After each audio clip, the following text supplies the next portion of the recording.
tell me about your creation? This is a future creature made by the ocean from the plastic that we polluted.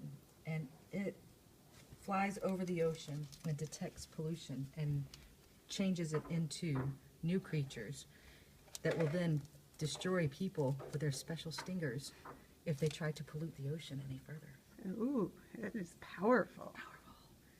And it's got glowing eyes. It does, and a mouth, stinger, antennae. Great.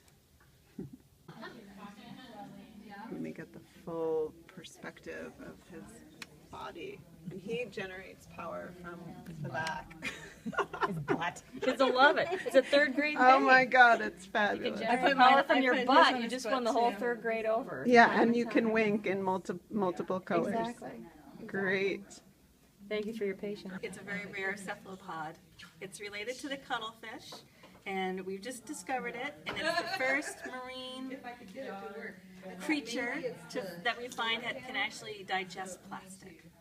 So we're trying to grow more so we can save the oceans.